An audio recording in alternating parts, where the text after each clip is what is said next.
시편 36편은 다윗이 지은 시입니다. 하나님의 언약 백성들에게 어떻게 사는 것이 올바르고 현명하게 사는 것인지를 분별케 합니다. 다윗은 먼저 1절에서 4절에서 악한 사람들의 특징과 악한 사람들이 어떻게 사는지를 말합니다.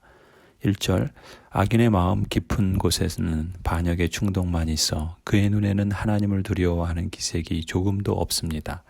그의 눈빛은 지나치게 의기양양하고 제 잘못을 찾아내버릴 생각은 전혀 없습니다. 그의 입에서 나오는 말이란 사기와 속임수뿐이니 슬기를 짜내어서 좋은 일을 하기는 이미 틀렸습니다. 잠자리에 들어서도 남 속일 궁리나 하고 범죄의 길을 고집하며 한사코 악을 버리려고 하지 않습니다. 악한 사람들은 자신을 대단하게 생각하고 하나님을 조금도 두려워하지 않습니다. 그렇기에 그들은 틈만 나면 악하고 거짓된 말을 하고 적극적으로 악한 일을 꾸미며 그 일을 실행에 옮깁니다. 악인은 영적 불구자와 같습니다. 마음에서부터 하나님에 대한 반역이 가득합니다. 여호와를 경외하는 것이 지식의 근원임을 망각하니 자기 과신과 자기 숭배만 남았습니다. 악한 마음은 사악한 말과 행동으로 구체화됩니다. 의인은 주야로 하나님의 말씀을 묵상하지만 악인은 잠자리에서조차 악한 일을 계획합니다.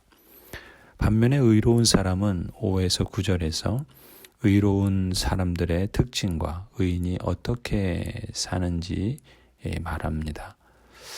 5절, 주님의 한결같은 사랑은 하늘에 가득 차 있고 주님의 미쁘심은 궁창에 사무쳐 있습니다. 주님의 의로우심은 우람한 산줄기와 같고 주님의 공평하심은 깊고 깊은 심연과도 같습니다. 주님은 사람과 짐승을 똑같이 돌보십니다. 하나님, 주님의 한결같은 사랑이 어찌 그리 값집니까? 사람들이 주님의 날개 그늘 아래로 피하여 숨습니다. 주님의 집에 있는 기름진 것으로 그들이 배불리 먹고 주님이 그들에게 주님의 시내에서 단물을 마시게 합니다. 생명의 샘이 주님께 있습니다. 우리는 주님의 빛을 받아 환히 열린 미래를 봅니다. 의인의 특징은 세상 어디를 둘러보아도 가득한 하나님의 사랑을 마주합니다. 그 사랑은 하늘과 궁창에까지 뻗은 경계를 초월한 사랑이며 산줄기와 바다 같은 깊은 사랑입니다. 이 세상을 날개 그늘과 집으로 삼으셔서 인간과 동물에게 필요한 생명의 필요를 공급하시는 사랑입니다.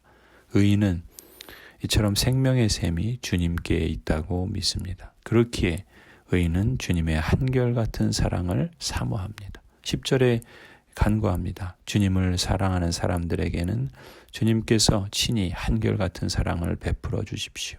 마음이 정직한 사람에게는 주님의 의를 변함없이 베풀어 주십시오.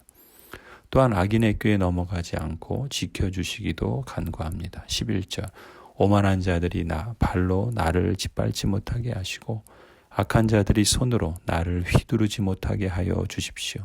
그때 악을 일삼는 자들은 넘어져서 다시는 일어나지 못할 것입니다. 우리는 흔히 그 사람이 보이는 행동에 따라 악인과 의인을 구별하지만 하나님은 하나님을 대하는 태도에 따라 사람을 악인과 의인으로 구별하십니다. 하나님은 절대 속일 수 없는 분입니다. 하나님은 그 중심을 꿰뚫어 보시고 모든 동기와 과정, 결과를 명백히 하십니다. 그러므로 눈에 보이는 세상에선 악인이 이기는 것 같고 의인이 패하는 것 같아 보여도 하나님은 결코 속지 않으시니 결국 악인을 물리치시며 의인을 돌보실 것입니다. 따라서 하나님을 속이는 어리석은 악인의 자리에 앉지 말고 하나님 앞에 정직히 행하기를 힘쓰는 의인의 자리에 앉는 복이 있기를 바랍니다. 한결같은 사랑과 변함없는 의로 사람과 세상을 대하시고 헤아릴 수 없는 의와 공평으로 피조물을 다스리시는 하나님, 오늘 우리 모든 성도들의 삶을 생명의 샘으로 인도해 주시기를 원합니다. 주님의 날개 아래 거하며 하나님의 통치를 향유할 수 있기를 간절히 축원합니다. 아멘.